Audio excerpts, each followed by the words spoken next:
V našej lekcii už máme pridaný text a k danému textu na kontrolu frekventantov, či si dobre zapamätali, čo sme ich chceli naučiť, potrebujeme pridať ešte aktivitu a tou aktivitou je zadanie. To znamená, na základe lekcie musia niečo vypcovať. V otvorenom kurze pri zapnutom upravovaní si v danom týždni vyberieme pridať aktivitu a tou aktivitou v lekcii 1 v mojom kurze Návrh a tvorba web stránok je preniesť jeden súbor, jeden textový súbor.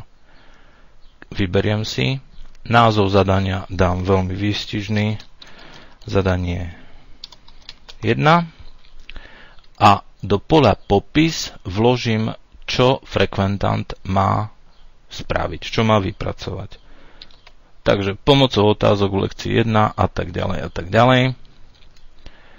Známku nechám 100 bodov, určím, kedy je dostupné, takže vyberiem si dátum, vyberiem si čas, kedy začne byť zadanie otvorené, prístupné, dám dátum, dokedy je to zadanie potrebné vypracovať.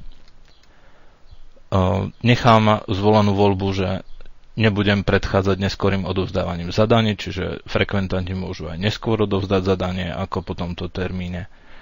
Povoliť opätovné odovzdanie zadania dám áno, to znamená, frekventant odovzdá zadanie vypracovanie s chybami, ja mu ho vrátim s komentárom a on môže znovu odoslať. Ak chcete, aby vám chodil mail, že ten, ktorý frekventant už zadanie odovzdal, dáte si áno. Maximálnu veľkosť podľa úvahy. Netreba zbytočne preťažovať server, takže stačí 1 MB. Ostatné veci netreba meniť. Uložiť a návrat do kurzu znamená uloženie zadania v danom týždni.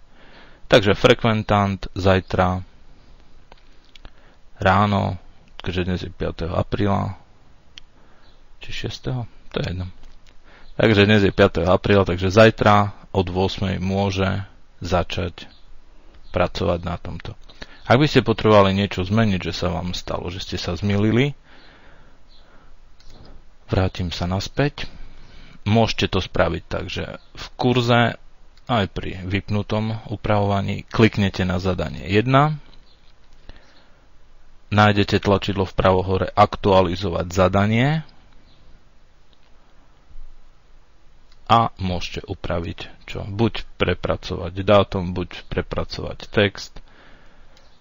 Po zmenách nezabudnúť uložiť a návrat do kurzu. Tak, videonávod k zadaniam máme za sebou.